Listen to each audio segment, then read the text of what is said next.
Hello.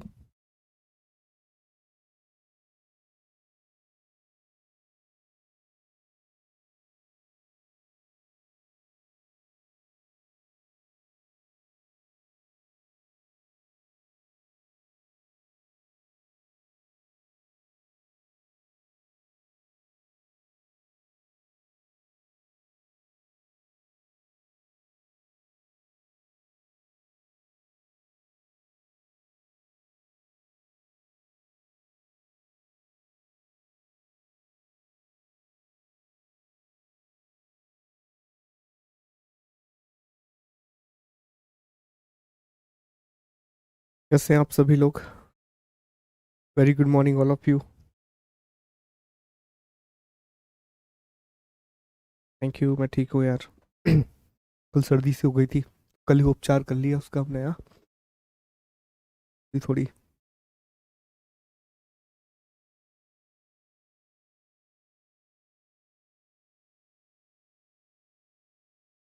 हाँ, लिख सकते हैं। मैंने भेज दिया है, जस्ट अभी क्लास के बाद अपलोड हो जाएगा। इवन पता है, मैंने दूसरा जो पूरा चैप्टर है, ये पूरा चैप्टर ये मैंने पूरा अपलोड करा दिया है। अच्छा, इसमें हमने मराठा के नोट्स अलग से डाल दिए हैं। जो मराठा एम्पायर है ना, जो आप मिडाइवल में पढ़ोगे, उसके नोट्स भी हमने डाल दिए कि अगर आप पढ़ना चाहो तो आप पढ़ सकते हो। आंग्ल मैसूर युद्ध जो हमने पढ़े हैं, वो भी डिटेल से डाल दिए हैं रीडिंग के लिए। ठीक है, तो रीडिंग के लिए मैंने एक्स्ट्रा डाल दिए हैं।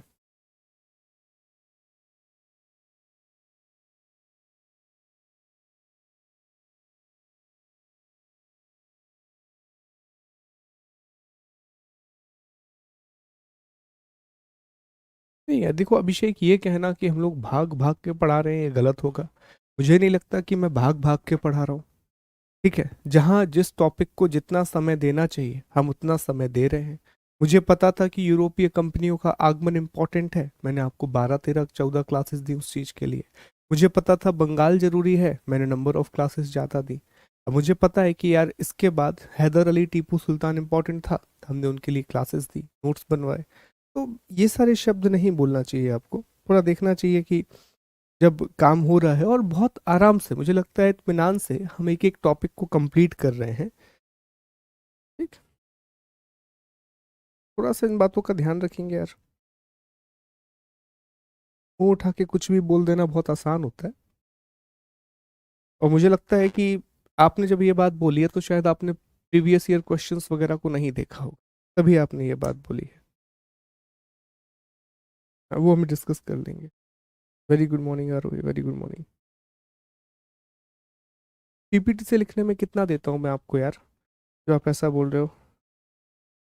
आप पीडीएफ डल जाएगा। एमसीक्यू क्वेश्चंस का भी मैंने बोल दिया है, and team is working on it, मैंने उसी समय बोल दिया था। ठीक है, उसी समय पर बोल दिया था।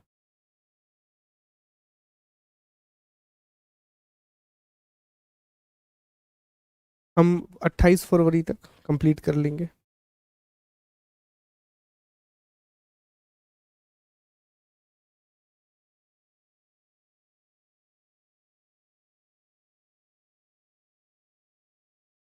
ठीक है, चलिए।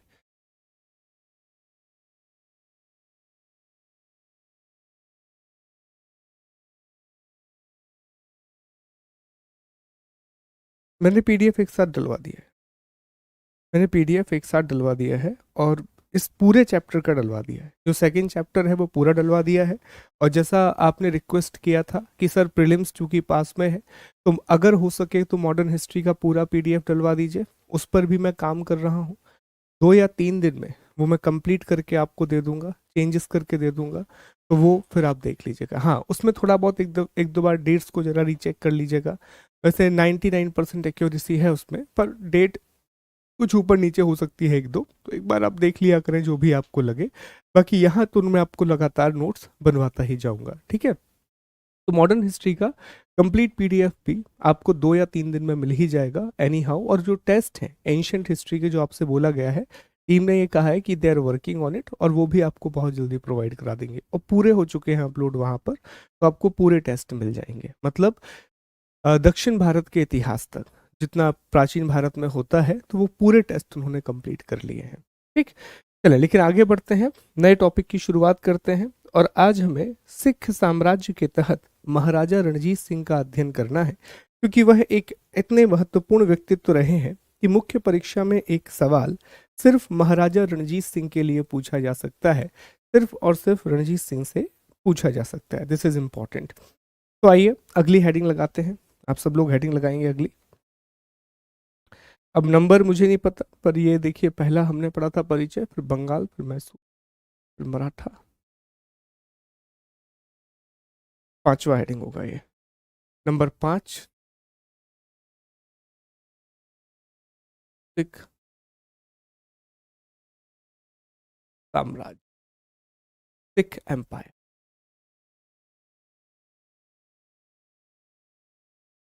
सिख साम्राज्य। तो पहले हम ये जान लें कि आखिर हमें इस टॉपिक के बारे में क्या क्या पढ़ना है, कौन कौन सी बातों का अध्ययन करना है। तो देखिए, सबसे पहले हम इसमें पढ़ेंगे पृष्ठभूमि। ठीक, ये मैं बोर्ड पर बनाऊंगा, आपको एक डायग्राम बनाना होगा उसी तरह।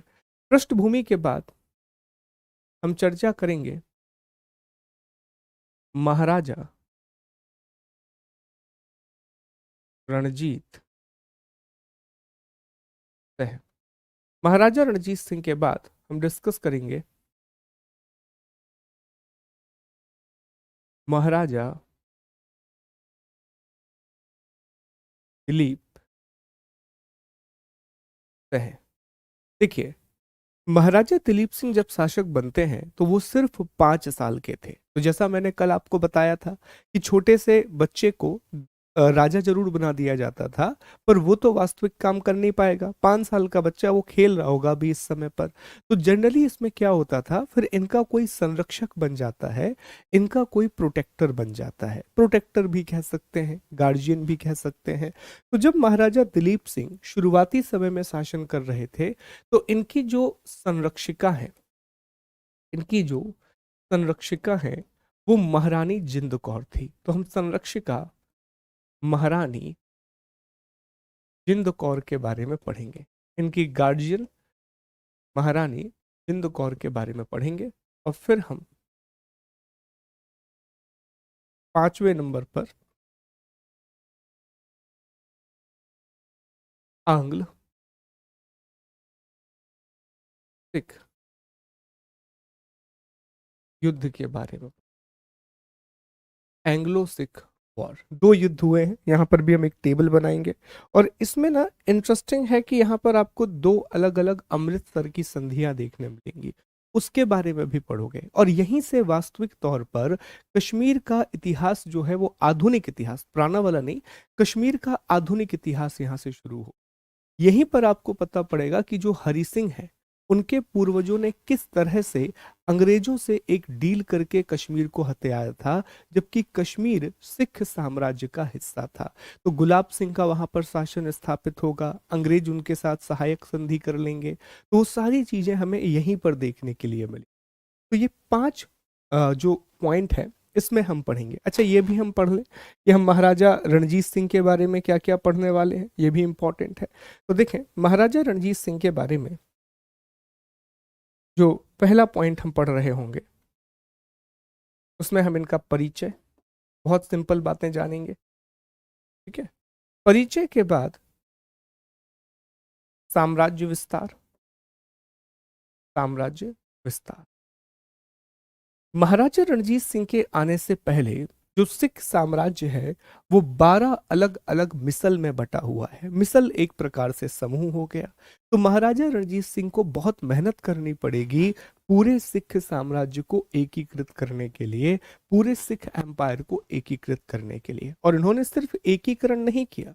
अगर आप इस मानचित्र को ध्यान से देखें जो आपको दिख रहा है, तो सतलज नदी के, हम कह सकते हैं कि सतलज नदी के जैसे ही आप, ये सतलज रिवर है, ये सतलज रिवर है, तो सतलज रिवर के आप इस तरफ जाइए तो पूरा आप, अगर ये डायरेक्शन है, तो हम कह सकते हैं कि सतलज नदी के राइट साइड में ये जो पूरा शासन है, ये सिख एम्पायर था। और ये इतना बड़ा था ही नहीं, ये तो इतने इतने छोटे छोटे भागों में बटा हुआ।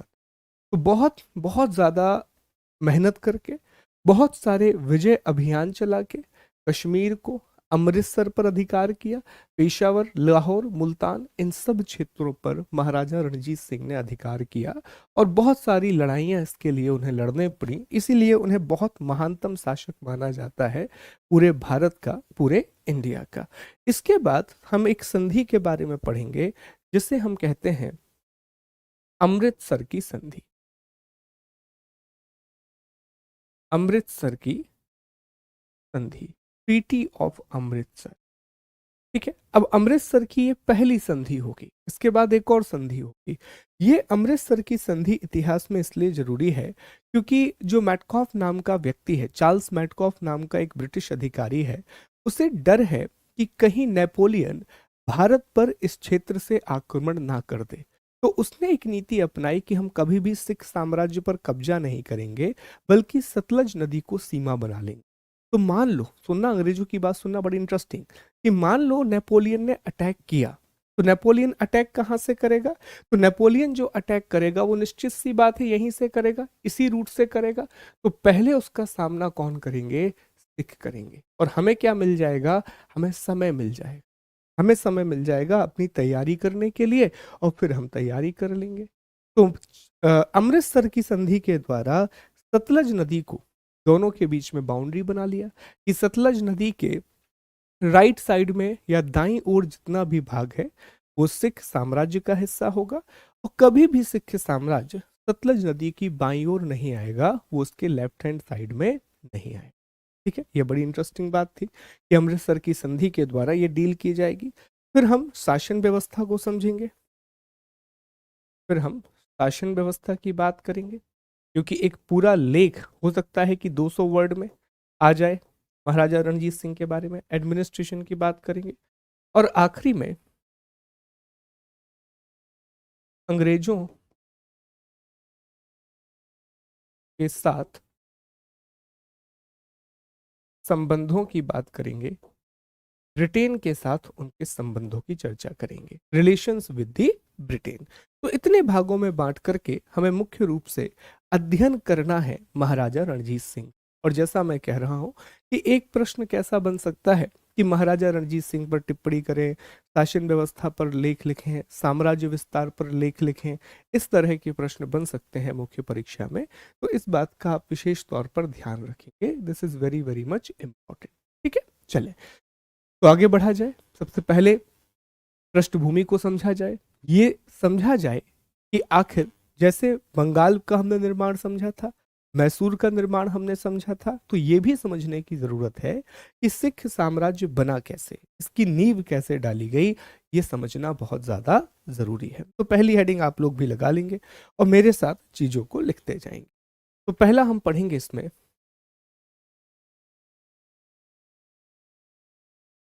पृष्ठभूमि।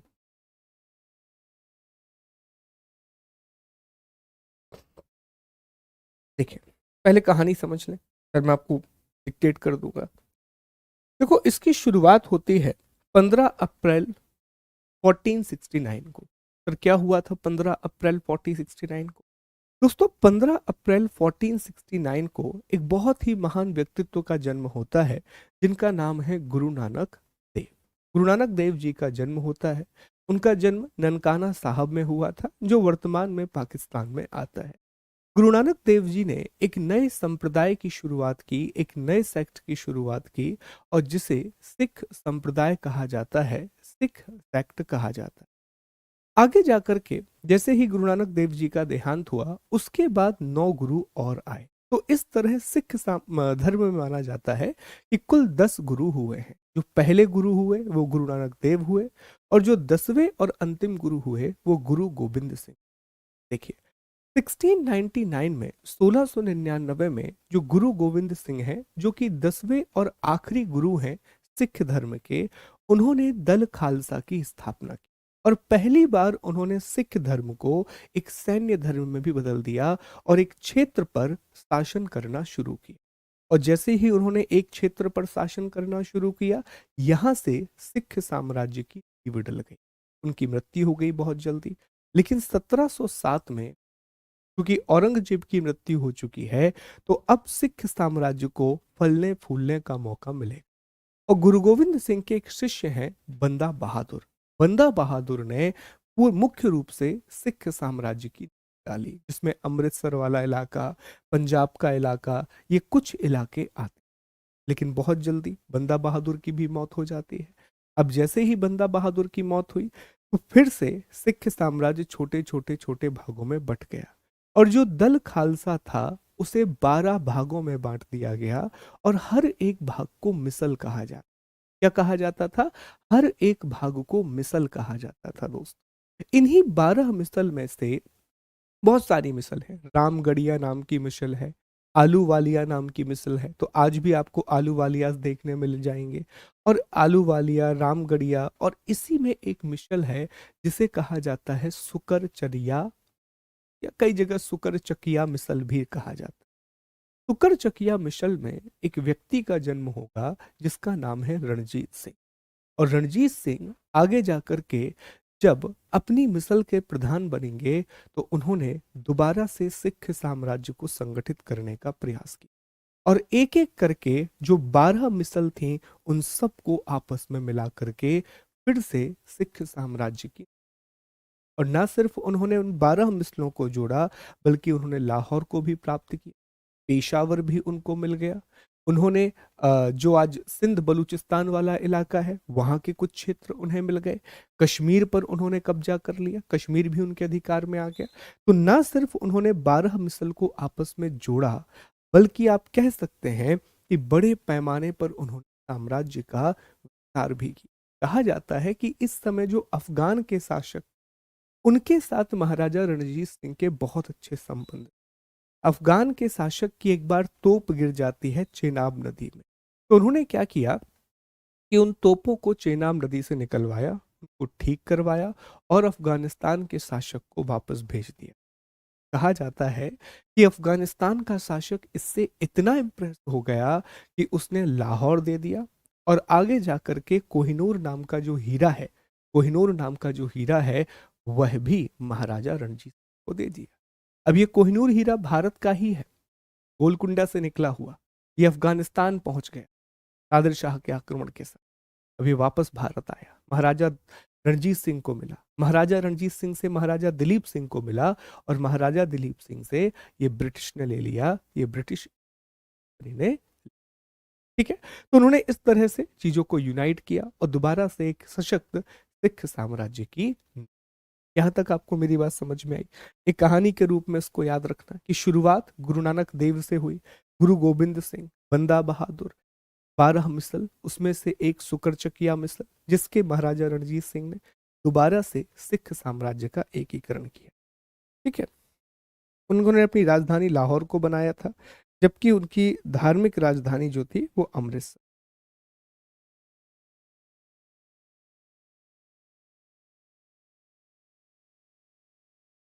ठीक। क्लियर। कोहिनूर घूमता रहा, बिल्कुल सही बात है। चलो, अब लिखते हैं। लिखते जाना मेरे साथ, जो मैंने समझाया वही लिखना है आपको। 15 अप्रैल 1469।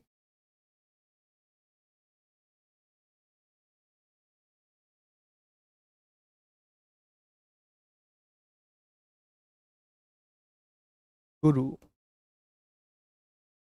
नानक देव का जन्म। ठीक है। जब इनका जन्म हुआ, तो इन्होंने सिख संप्रदाय के स्थापना की।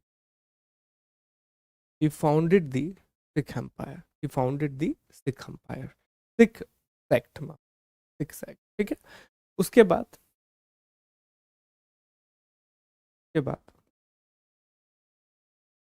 1699, सिख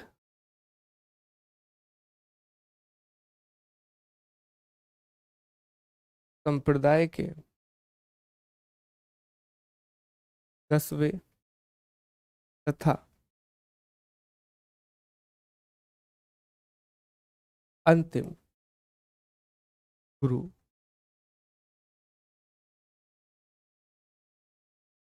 गोविंद बिस्सा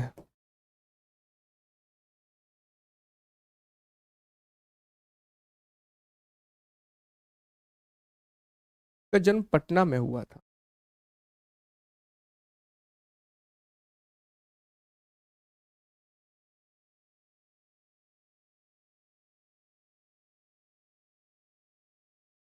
2 मिनट, हाँ।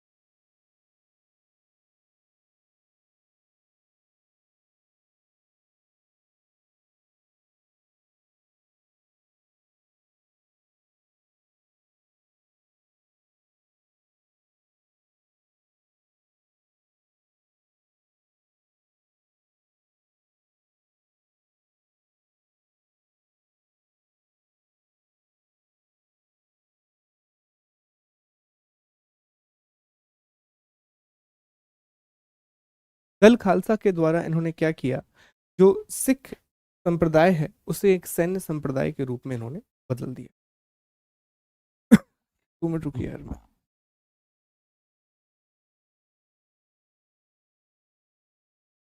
थोड़ा सा वेट करेंगे दोस्तों, थोड़ा सा।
सॉरी यार, थोड़ा सा यहाँ पेन हो रहा था चेस्ट में। ले, आगे बढ़ते हैं। तो यहाँ तक मैंने आपको लिखवा दिया। अब आगे क्या होगा कि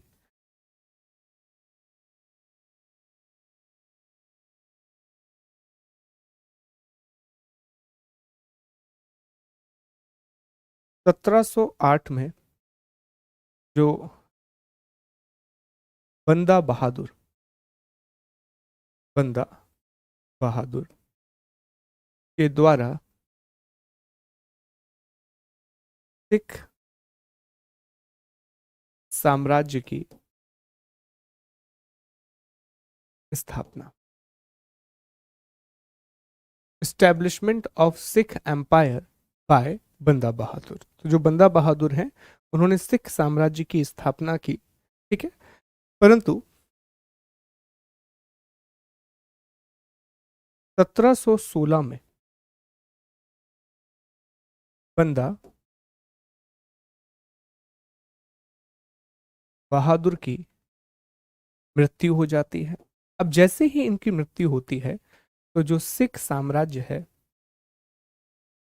सिख साम्राज्य का विखंडन हो जाता है। सिख साम्राज्य का विखंडन हो गया। तो एक बार जो सिख साम्राज्य अभी बना था वह फिर से डिसइंटीग्रेट हो गया, वो फिर से विखंडित हो गया। तो सिख साम्राज्य का विखंडन हो जाता है, डिसइंटीग्रेशन हो जाता है। इसी के बाद आप देखेंगे कि विखंडन इतना ज्यादा हो गया और आपसी जो रंजिश है वो इतनी ज्यादा हो गई कि 1773 में सिख साम्राज्य को, या सिख साम्राज्य तो अब रहा नहीं, तो सिख साम्राज्य की जगह एक शब्द का इस्तेमाल किया जाता है, दल खालसा, ठीक है, जिसकी स्थापना की थी गुरु गोविंद सिंह ने। इसे रीयूनाइट किया था कर्पूर सिंह ने। तो दल खालसा को 12 भागों, और भागों के लिए, भाग के लिए क्या कहा गया है, मिसल, 12 भागों में बांट दिया गया, ठीक है। इंग्लिश में से आप इस तरह लिखेंगे, सिख एम्पायर और दल Khalsa was divided into the 12 parts, और पार्ट्स के ब्रैकेट में लिखेंगे मिसल, पार्ट के ब्रैकेट में क्या लिखेंगे, मिसल। तो 12 मिसल में इसे बांट दिया। अब इन्हीं अगर 12 मिसलों की हम बात करें कि सर ये 12 मिसल में इंपॉर्टेंट कौन कौन से हैं, तो जरा इस बात को समझने का प्रयास करेंगे कि 12 मिसल में आलू वालिया हो गया, निशान वाला हो गया, फुलकिया हो गया, रामगढ़िया हो गया, सुकरचरिया हो गया। तो ये इंपॉर्टेंट मिसल है। तो यहां पर महत्वपूर्ण मिसल, इंपॉर्टेंट मिसल, तो इसमें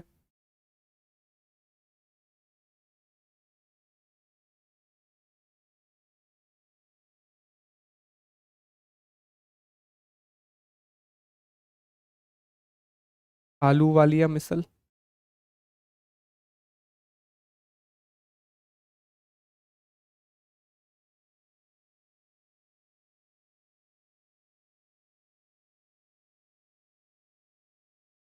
रामगढ़िया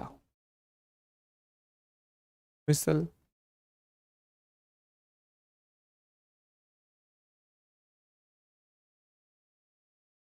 फुलकिया मिसल,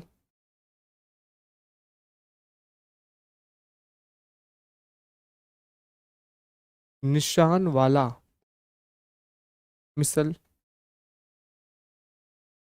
ठीक, और फिर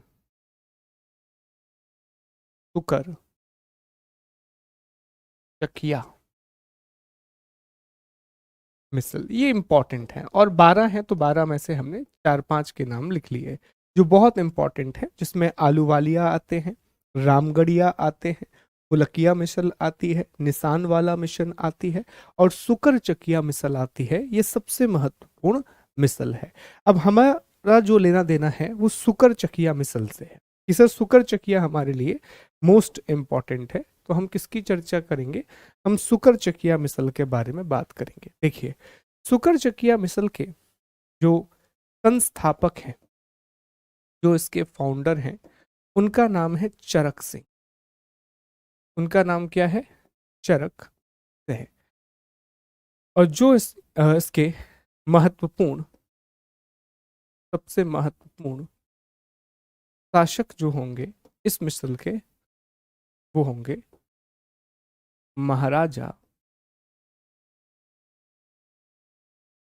रणजीत। और ये इंपॉर्टेंट क्यों है, ये इसलिए इंपॉर्टेंट है क्योंकि इन्होंने सिख साम्राज्य का पुनः एकीकरण व विस्तार किया।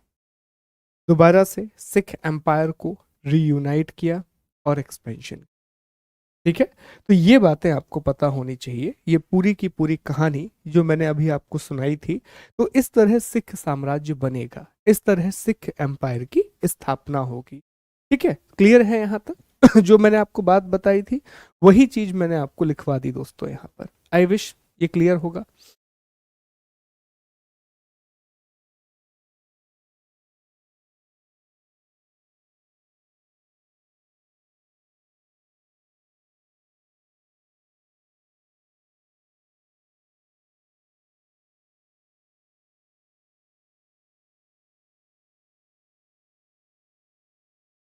निशान वाला है दोस्तों।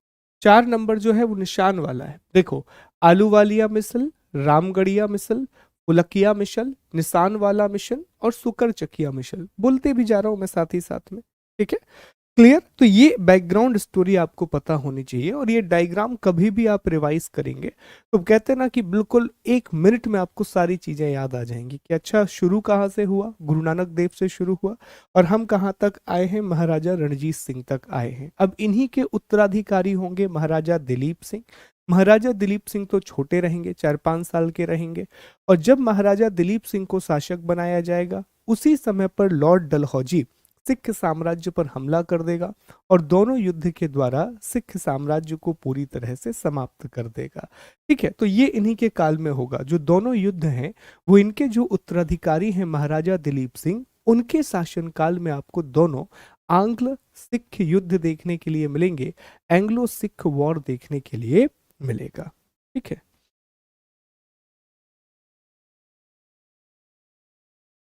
हाँ कहा जाता है कि उनकी एक आंख स्टोन की थी, उनकी एक आंख खराब हो गई थी इसलिए। ठीक है, चलिए आगे बढ़ते हैं, अगले टॉपिक पर अब हम आते हैं। तो हमारा अगला जो टॉपिक है वो है महाराजा रणजीत सिंह। तो अगली हेडिंग लगाएंगे, ये देखिए क्लियर हो गया होगा।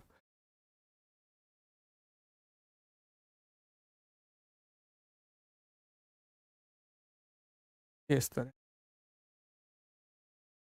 ये पूरी हमने कहानी पढ़ी। चलिए अगली हेडिंग पर आते हैं और अगली हेडिंग है नंबर 2,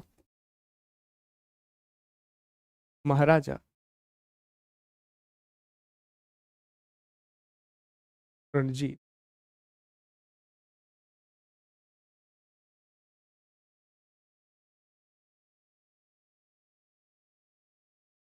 और इसमें पहला पॉइंट जो हम पढ़ रहे हैं, परिचय तथा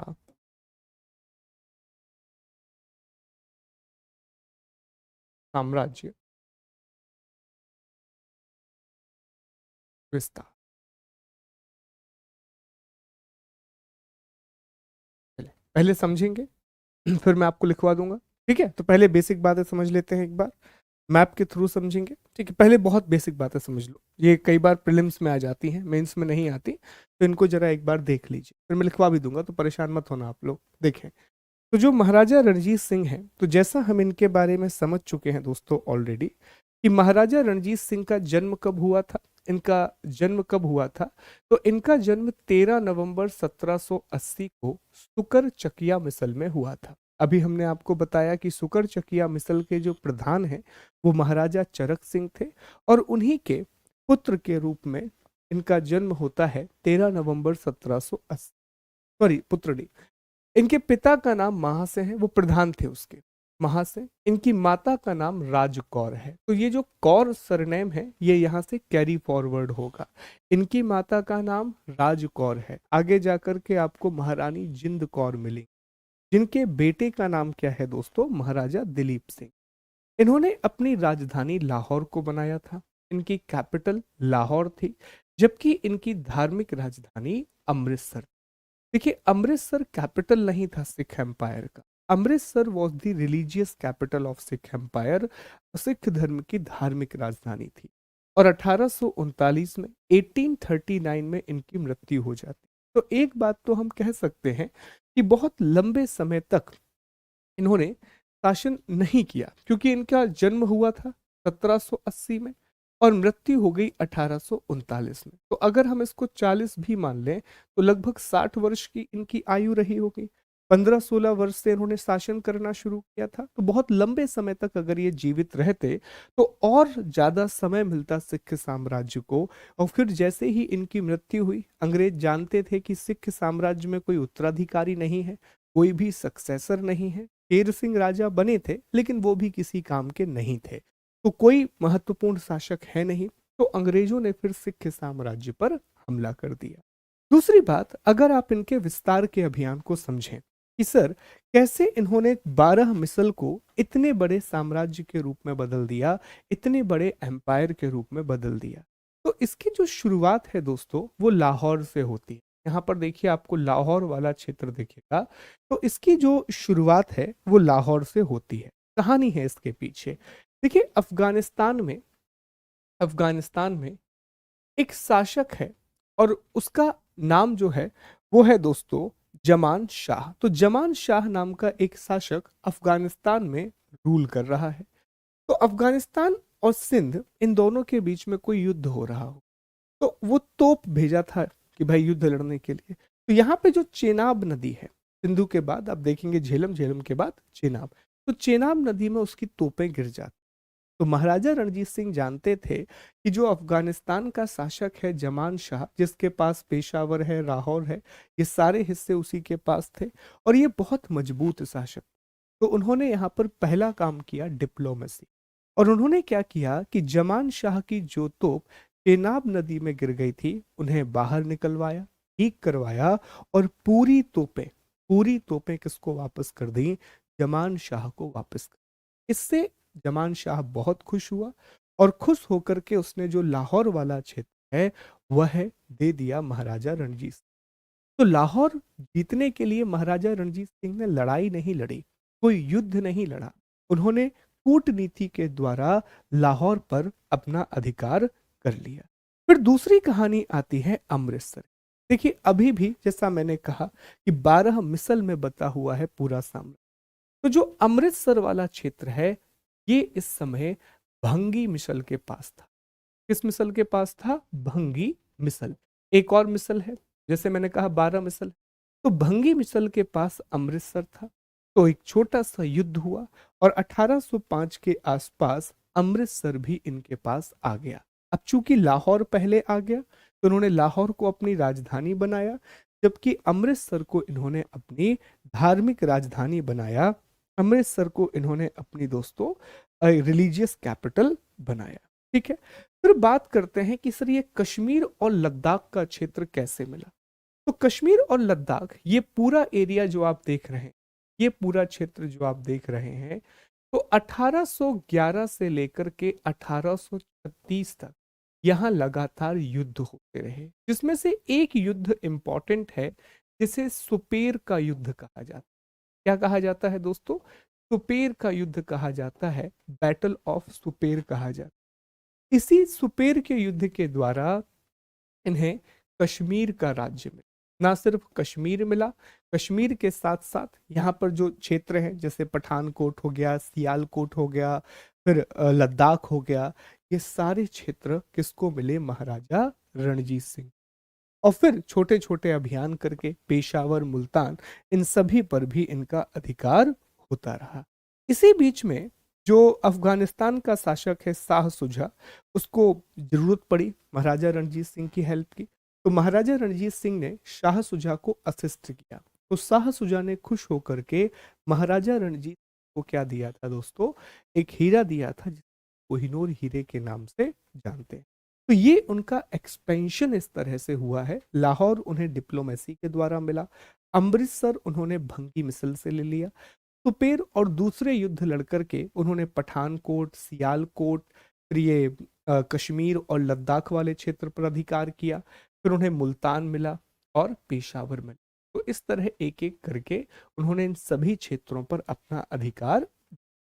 ठीक है, तो ये समझ में आया। तो फिर अब हम लिखें, ये इस तरह उन्होंने एक्सपेंशन किया है, ये उनके विस्तारवाद की नीति। बताइए, क्लियर है? मैप के द्वारा समझाया तो शायद और आसान हो जाता है कि ये वाला क्षेत्र कहाँ है, पेशावर कहाँ है, दैट बिकम्स इजी। ये सतलज नदी है, अभी इसके बारे में भी हम, क्लियर है दोस्तों?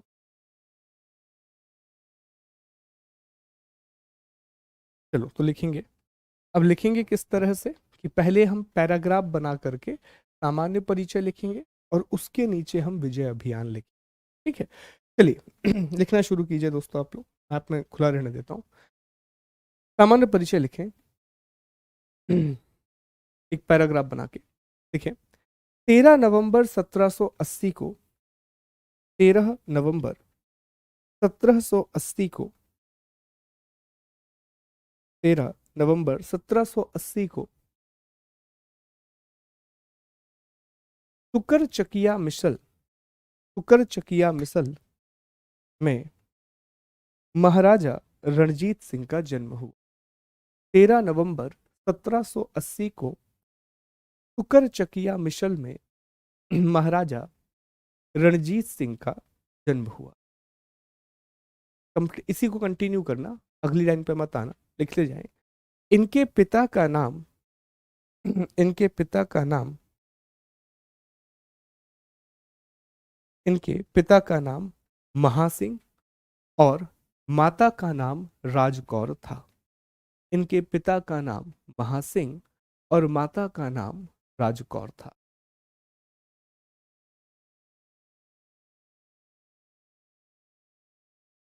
इन्होंने इन्होंने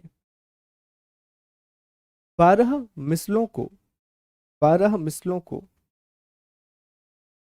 पुनः संगठित करके पुनः संगठित करके सॉरी 12 मिसलों को संगठित करके इन्होंने 12 मिसलों को संगठित करके पुनः सिख साम्राज्य का एकीकरण किया।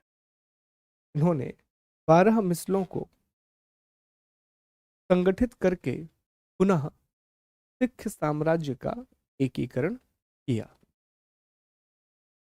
पुनः सिख साम्राज्य का एकीकरण किया। देखिए, इसी में कंटिन्यू। इन्होंने अपनी इन्होंने अपनी राजधानी लाहौर तथा धार्मिक राजधानी अमृतसर को बनाया। इन्होंने अपनी राजधानी लाहौर तथा धार्मिक राजधानी अमृतसर को बनाया। अमृतसर को बनाया।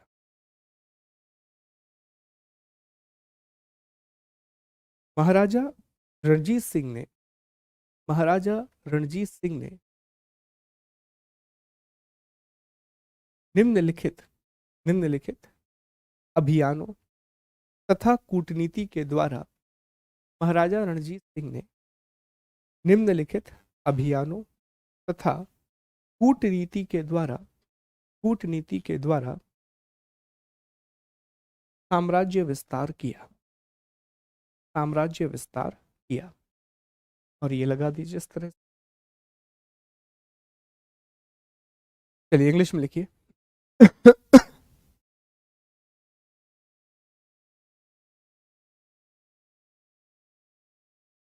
इंग्लिश में लिखिए। Maharaja Ranjit Singh was born. Maharaja Ranjit Singh was born on. Maharaja Ranjit Singh was born on 13th November 1780. 13 November 13th November 1780 at Chukarsakia Sukarchakia Misal at Sukarchakia Misal. क्या क्या बातें करते हो यार आप लोग यार. आपको नहीं बताना तो ठीक है. कह रहा है दो पपी को जन्म दिया है. क्या बात है. तो इसमें कॉन्ग्रेचुलेशन बोला जाए, आप लोगों को गुड़ के लड्डू भेजे जाए, क्या किया जाए.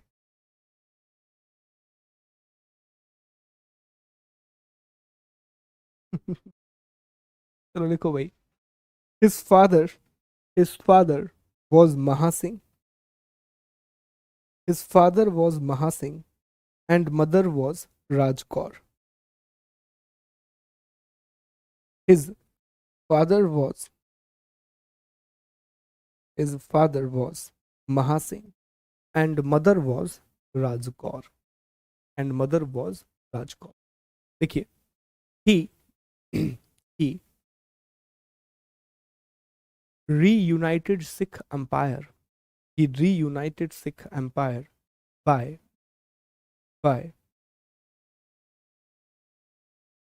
the merger of 12 missiles.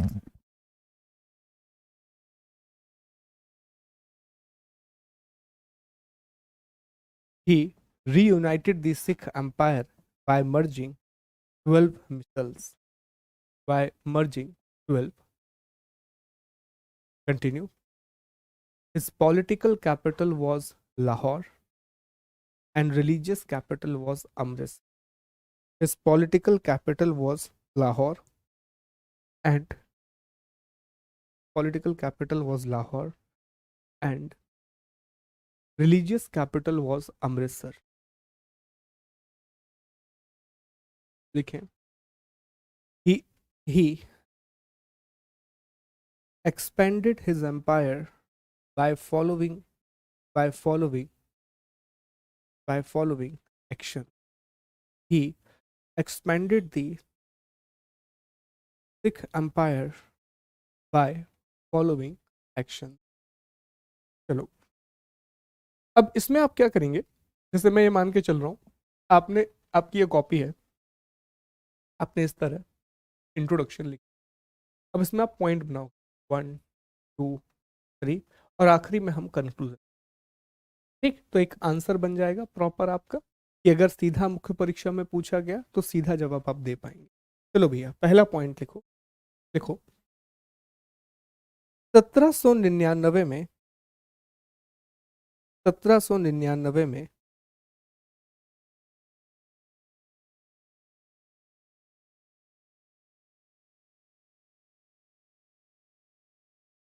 1799 में अफगानिस्तान के शासक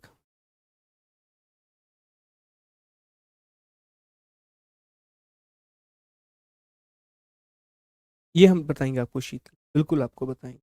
देखें, 1799 में अफगानिस्तान के शासक जमान शाह की 1799 में अफगानिस्तान के शासक जमान शाह की 12 तोपों को चेनाब नदी से निकलवाकर 12 तोपों को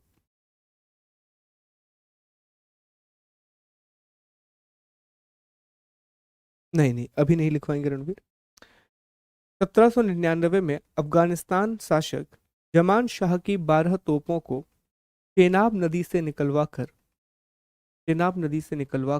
काबुल भेज दिया. परिणाम स्वरूप जमान शाह ने लाहौर व राजा की उपाधि प्रदान की. लाहौर व राजा की उपाधि प्रदान की। लिखें, इन 1799 he sent he sent he sent back 12 cannons of he sent back 12 cannons of CANONS. He sent back 12 cannons of Afghan ruler Jaman Shah, Afghan ruler Jaman Shah, which were which were thrown into Chenab River, which were thrown into Chenab River. As a result, Jaman gave Lahore and the title of Raja. As a result, Jaman gave Lahore and title of Raja.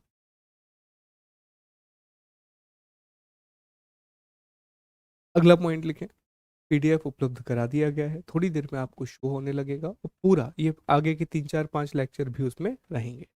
चलिए अगला लिखिए, 1805 में 1805 में भंगी मिसल से 1805 में भंगी मिसल से अमृतसर प्राप्त की। 1805 में भंगी मिसल से अमृतसर प्राप्त किया। He captured Amritsar. He captured Amritsar from Bhangi Misal in 1805. He captured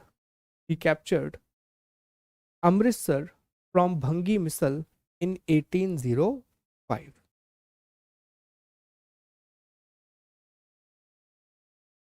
लिखें,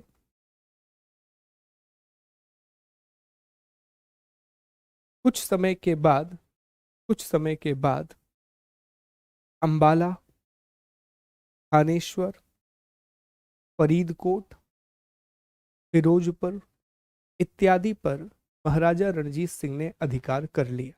कुछ समय के बाद अंबाला, तीसरा पॉइंट है, कुछ समय के बाद अंबाला, थानेश्वर, फरीदकोट और Firozpur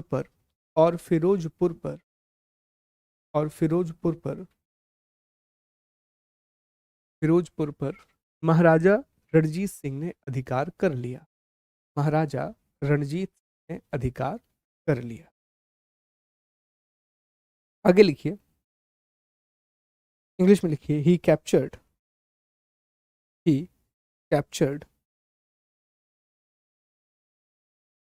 he later captured Ambala, Thanesar, Faridkot and Firozpur. अगला पॉइंट, इसको स्टार बनाएंगे। देखें, 25 अप्रैल 1809 को 25 अप्रैल 1809 को अंग्रेजी अधिकारी 25 अप्रैल 1809 को, ये अलग से भी लिखेंगे हम, 25 अप्रैल 1809 को अंग्रेज अधिकारी चार्ल्स मैटकाफ ने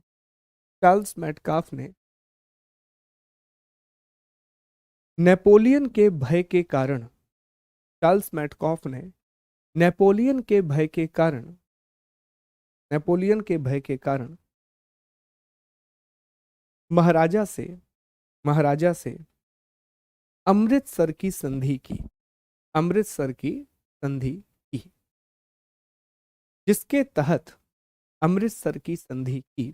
जिसके तहत सतलज नदी को दोनों क्षेत्रों की सीमा बनाया गया। जिसके तहत सतलज नदी को दोनों क्षेत्रों की सीमा बनाया गया। ठीक है, इंग्लिश में लिखिए, ऑन 25 अप्रैल 1809, इसको मोस्ट इंपॉर्टेंट कर देना स्टार लगा के, on 25 April 1809, 25 April 1809 British officer Charles Metcalfe British officer Charles Metcalfe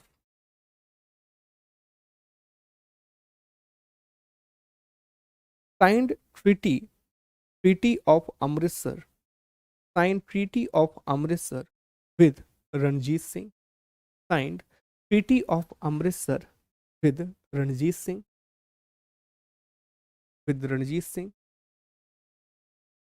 by which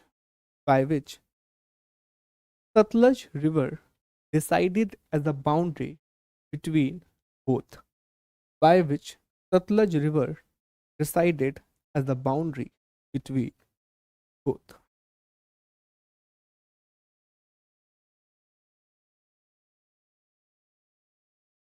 आगे लिखें आगे लिखें 1811 से 1836 के मध्य 1811 से 1836 के मध्य महाराजा ने कश्मीर ब्रैकेट में लिखेंगे सुपेर का युद्ध कश्मीर लद्दाख अटक शिकारपुर इत्यादि पर भी अधिकार कर लिया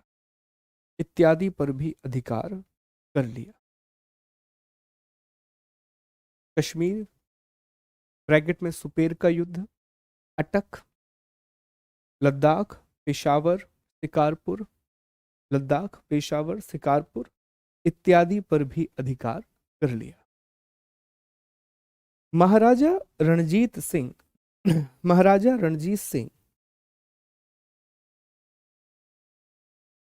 कैप्चर्ड कश्मीर ब्रैकेट में battle of सुपेर Kashmir Ladakh Peshawar Shikarpur and अटक between 1811 to 1836 between 1811 to 1836 अगला पॉइंट लिखें 1814 में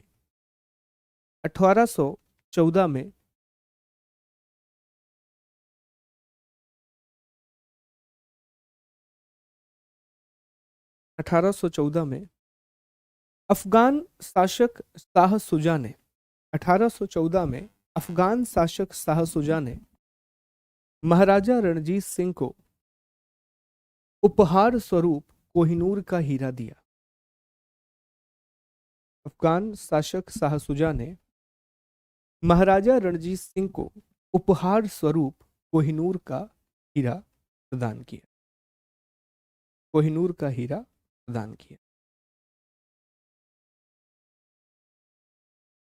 अगला पॉइंट लिखें इंग्लिश में लिख लीजिए पहले Afghan ruler Shah Shuja gifted Kohinoor diamond to Maharaja Ranjit ठीक है अब कंक्लूजन लिखिए इस प्रकार महाराजा रणजीत सिंह ने ना सिर्फ युद्ध बल्कि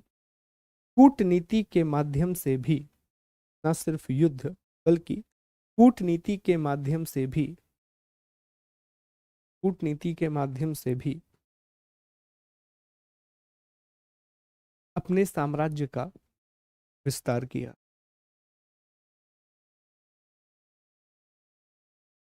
इंग्लिश में लिखेंगे thus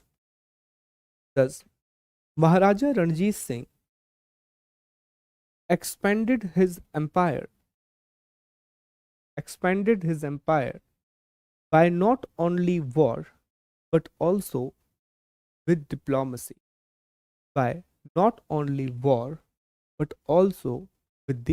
diplomacy ठीक है तो देखिए दो घटनाएं और भी हुई हैं, मैं आपको थोड़ा घटनाएं समझा दूं।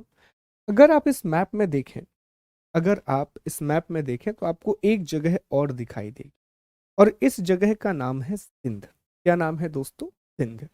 तो होने ये लगा था कि महाराजा रणजीत सिंह तो बहुत पावरफुल हो चुके हैं, वो इतने पावरफुल हो चुके हैं कि अब वो सिंध वगैरह उनके सामने कुछ लग ही नहीं रहा। तो महाराजा रणजीत सिंह ने सिंध पर भी अटैक कर दिया, और ये जो सिंध वाला इलाका है जो आप देख पा रहे हैं मैप में, इस पूरे इलाके पर भी इन्होंने अधिकार कर लिया। पर इसमें समस्या क्या आई? जो ब्रिटिश ईस्ट इंडिया कंपनी है, ब्रिटिश ईस्ट इंडिया कंपनी, अब उसे नेपोलियन का खतरा नहीं, तो अब वो नहीं चाहती कि महाराजा रणजीत सिंह का शासन और आगे बढ़े।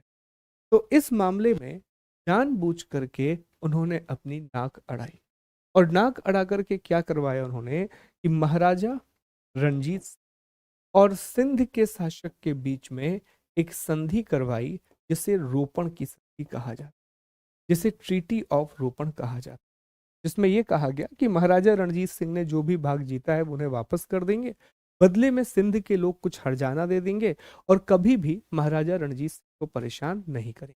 तो एक प्रकार से लॉलीपॉप पकड़ा दी अंग्रेजों। और इस समय जब यह संधि हो रही है, मैं 1831 की बात कर रहा हूं, विलियम बेंटिक जो कि भारत का पहला गवर्नर जनरल बनने वाला है, उसका शासन भारत में। तो उसने ये देख लिया कि अगर सिंध पर भी सिख या महाराजा रणजीत सिंह का अधिकार हो गया तो फिर ये बहुत स्ट्रांग हो जाए, बहुत ज्यादा। और सिंध उनके लिए जरूरी था, क्योंकि वो एक प्रकार से ट्रेड लिंक को स्टैब्लिश कर। तो इसीलिए विलियम बेंटिक बीच में आया, उसने एक रोपण की संधि करवाई, जिसके तहत कहा गया कि जो भी क्षेत्र जीते गए हैं वो वापस कर दिए जाएंगे, लेकिन बदले में सिंध के लोग इसे माना जाता है कि महाराजा रणजीत की भूल। और कुछ लोग ये कहते हैं कि ये महाराजा रणजीत की दूरदर्शी। क्यों कहते हैं वो हम आगे जाकर के अभी पढ़ रहे हैं। अच्छा, इसी समय पर अंग्रेजों की अफगानिस्तान से भी लड़ाई होगी। तो 1838 में हमें पहला अफगान युद्ध भी देखने मिला। इन्हीं के शासनकाल की बात है। आई गेस एक फिल्म बनी हुई है जिसका गाना है तेरी मिट्टी में मर जावा, है ना, ऐसा एक गाना है, बहुत अच्छा सा गाना है। वो फिल्म शायद तक मुझे लगता है कि अफगान वॉर पर ही बनी है। मैंने पढ़ा नहीं उस फिल्म के बारे में इतना, पर जहां तक मुझे जानकारी है वो अफगान युद्ध के बारे में ही बनी है। तो इन्हीं के शासनकाल में ये दो घटनाएं और होंगी। ठीक है, ये दो अलग अलग इंसिडेंट आपको और देखने के लिए मिलेंगे। एक, जैसा मैंने आपसे कहा कि अफगान युद्ध देखने के लिए मिलेगा। दूसरा, जैसा मैंने आपको बताया कि इसी इन्हीं के शासनकाल में जो विलियम बेंटिक है, उन्होंने रोपण की संधि करवा ली थी, ट्रीटी ऑफ रोपण पर हस्ताक्षर करा। ठीक, तो बस ये पता होना चाहिए, हो सकता है कि यहाँ से प्रश्न आ जाए। हाँ, केसरी नाम की फिल्म बनी, ठीक है, केसरी नाम की फिल्म बनी हुई है, बिल्कुल सही। चले, तो यहाँ तक हो गया क्लियर।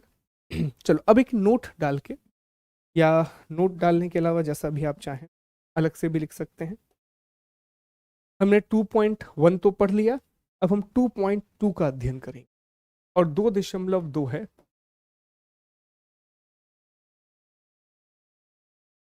अमृतसर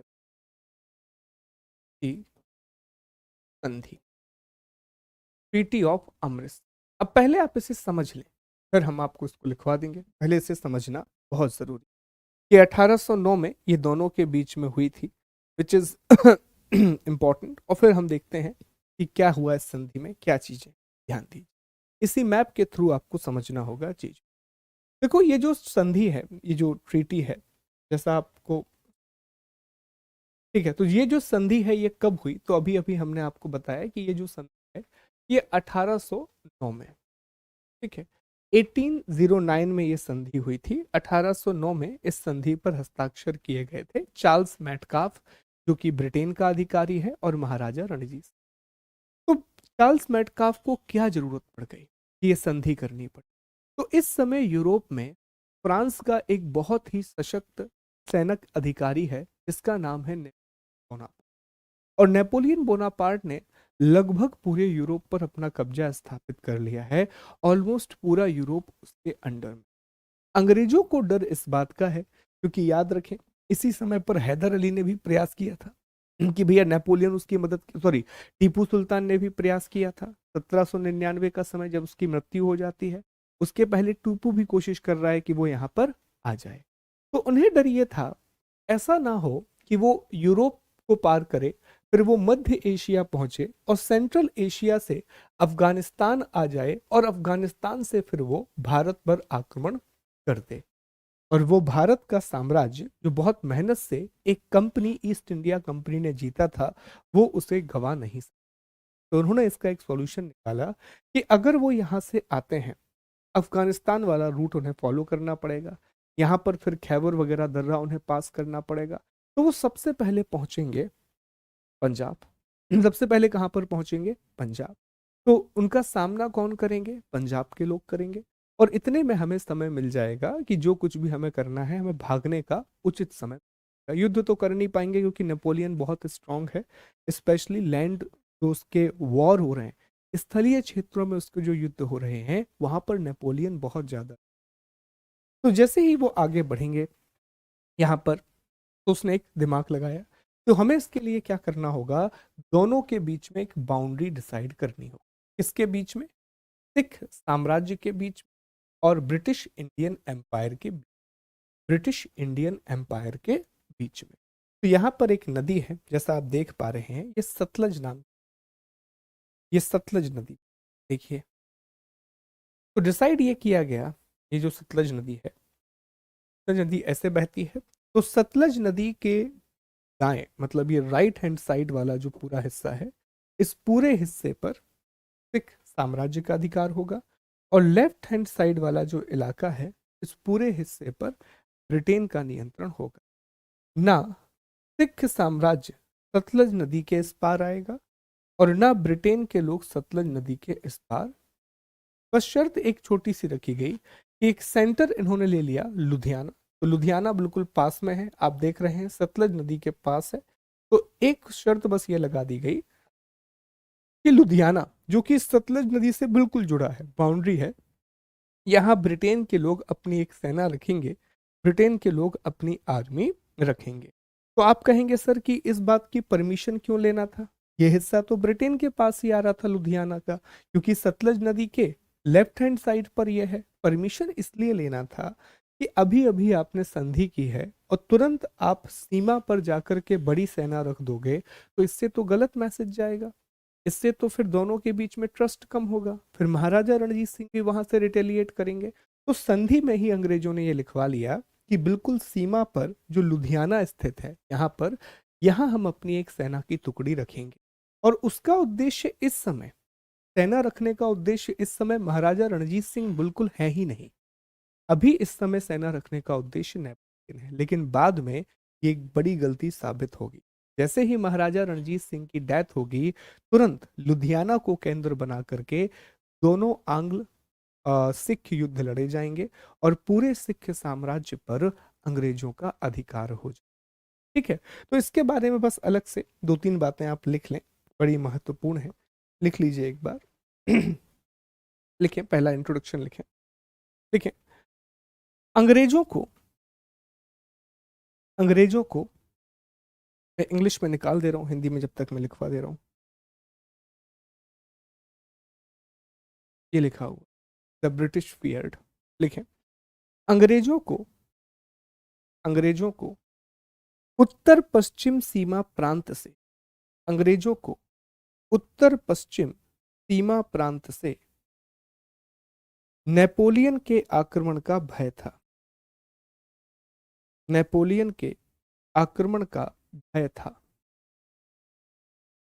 इस कारण चार्ल्स मैटकॉर्प ने इस कारण चार्ल्स मैटकॉर्प ने 1809 में रणजीत सिंह के साथ अमृतसर की संधि पर हस्ताक्षर किए। इस कारण चार्ल्स मैटकॉर्प ने 1809 में रणजीत सिंह के साथ अमृतसर की संधि पर हस्ताक्षर किए, जिसकी जिसकी निम्नलिखित शर्तें थीं कि निम्नलिखित शर्तें थी। कॉलन और हाइफन लगा दीजिए। लिखें, पहला पॉइंट, नंबर 1, सतलज नदी सतलज नदी को को दोनों राज्यों के मध्य सीमा मान लिया गया। सतलज नदी को दोनों राज्यों के मध्य सीमा मान लिया गया, जिसके तहत जिसके तहत सतलज का सतलज का दाईं ओर का क्षेत्र महाराजा रणजीत सिंह को और बाईं ओर का क्षेत्र ब्रिटिश साम्राज्य को माना गया, जिसके तहत सतलज के दाईं ओर महाराजा रणजीत सिंह और बाईं ओर ब्रिटिश ब्रिटिश संप्रभुता को माना गया ब्रिटिश संप्रभुता को माना गया। दूसरा पॉइंट लिखें, सेकंड पॉइंट, दोनों दोनों एक दूसरे के सीमा क्षेत्रों में हस्तक्षेप नहीं कर सकते।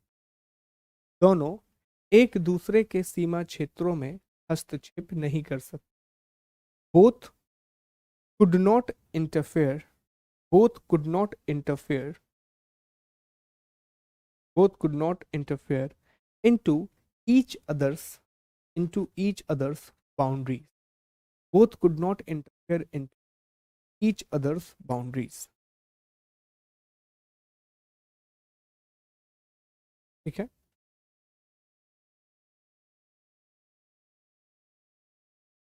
तीसरा पॉइंट, अंग्रेजों ने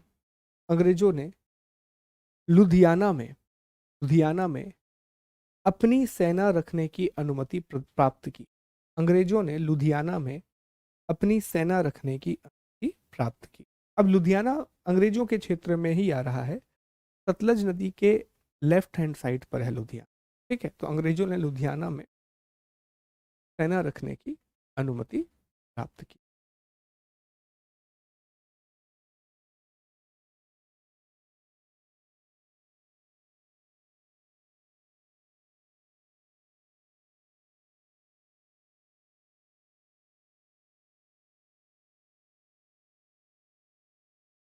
ठीक है, लिख लिया आपने, ये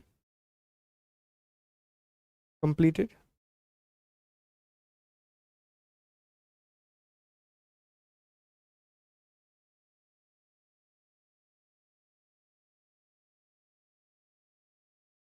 हेलो,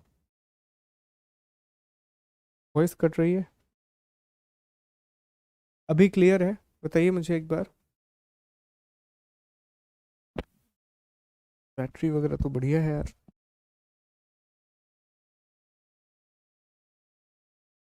ठीक है, चलिए अब अगली हेडिंग लगाएंगे आप लोग। नेक्स्ट हेडिंग लगाइए 2.3।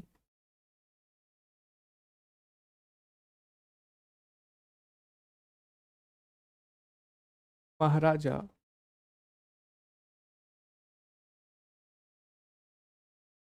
रणजीत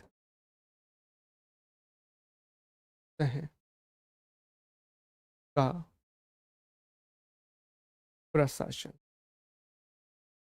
एडमिनिस्ट्रेशन ऑफ महाराजा रणजीत।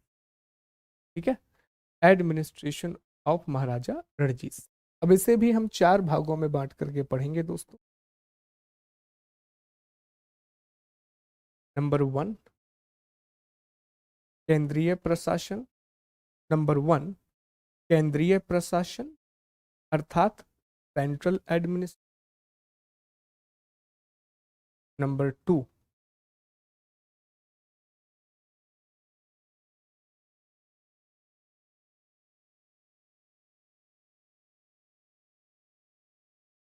प्रांतीय प्रशासन। नंबर 3,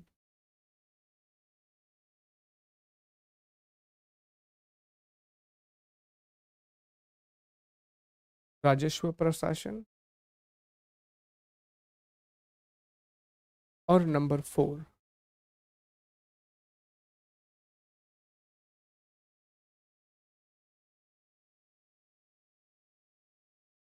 सैन्य प्रशासन। ठीक है, सेंट्रल एडमिनिस्ट्रेशन और फिर प्रोविंशियल एडमिनिस्ट्रेशन रेवेन्यू एडमिनिस्ट्रेशन और मिलिट्री एडमिनिस्ट्रेशन। तो इसे हम 4 भागों में बांट करके पढ़ेंगे, अलग अलग हिस्सों में बांट करके हम इसे पढ़ेंगे। ठीक है, क्लियर?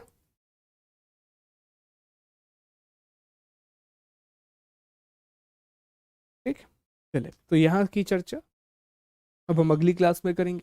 तो कल हम इनके प्रशासन को पढ़ेंगे और कल सिख साम्राज्य को हम समाप्त करेंगे और सिख एम्पायर के बारे में बात करेंगे। अच्छा, सिंध भी हमें बहुत डिटेल में नहीं पढ़ना है, सिंध के बारे में 4-5 बातें हैं, लेकिन अवध अवध को थोड़ा डिटेल में पढ़ना है, में थोड़ा समय लगेगा हमें। अवध को डिटेल में पढ़ने का एक कारण ये भी है कि मैं आपको इसलिए भी डिटेल में पढ़ा रहा हूँ, एमपी में मैं डिटेल में नहीं पढ़ाता अवध, सिर्फ आखिरी का युद्ध लिखवा के खत्म। लेकिन आपको इसलिए डिटेल में पढ़ा रहा हूँ कि आप सब लोग यूपी से ही हैं, यूपी का एग्जाम है, ठीक है, अवध वाला क्षेत्र वहीं का मुख्य क्षेत्र है, तो हो सकता है कि वो अवध के नवाब से आपसे प्रारंभिक परीक्षा में प्रश्न पूछे। मुख्य परीक्षा में तो नहीं पूछेंगे, मुख्य परीक्षा में तो अवध से ही प्रश्न नहीं आएगा, ऐसा मेरा मानना है, पर प्रारंभिक परीक्षा में अवध से प्रश्न आ जाएगा। ठीक, तो कल कोशिश करते हैं चीज़ों को जितना भी हो सके उतना करने की। ठीक है, नहीं दोस्त, जनवरी तक कंप्लीट नहीं हो। आप जान रहे हैं ना कि आधुनिक भारतीय इतिहास बहुत बड़ा है, और क्या है कि जब एक टॉपिक प्रीलिम्स और मेंस दोनों में आता है ना, तो उसके डायमेंशंस बहुत बढ़ जाते है ना, बहुत सारी चीज़ें हैं जो हमें कवर करानी होती हैं, क्योंकि ये बहुत लेंदी हो जाता है। ठीक, तो अपना ख्याल रखिए, मिलते हैं आप लोगों से। मैं कोशिश करूंगा कि फरवरी के अंत अंत एनी हाउ ये टॉपिक कंप्लीट करा दिया। ठीक है, पर हम भागेंगे नहीं, तो जैसा मुझ पर आरोप लगाया गया कि आप भाग रहे हैं, थैंक यू प्रदीप। ठीक है, संडे को extra। नहीं, घटना चक्र से काम बन जाएगा, मैंने दिए हैं ऑलरेडी, अब जा करके देखेंगे तो मिल जाएगा आपको, के लिए भी सफी। ठीक, चलें, तो आपसे मुलाकात होगी फिर कल। हम्म, और ऐसी बातें मत किया करो, मैं भाग रहा हूँ, ये कर रहा हूँ, वो कर रहा हूँ, गलत है, ऐसा नहीं बोला जाता। आराम आराम से पढ़ रहे हैं जी।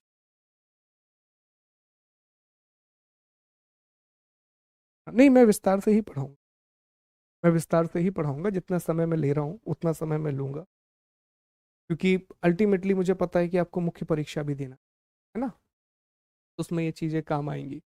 एक बात और आप याद रखें, ना सिर्फ आज की क्लास के नोट्स बल्कि इस पूरे अध्याय के नोट्स, आज कल परसों संडे मंडे, उन सब क्लास के नोट्स करा दिए। अभी थोड़ी देर के बाद आपको शो होने लगेंगे, अध्याय 2 के नाम से नोट, आप एक बार check. Thank you so much, अपना ख्याल रखिए, गॉड ब्लेस यू, जय हिंद, जय भारत।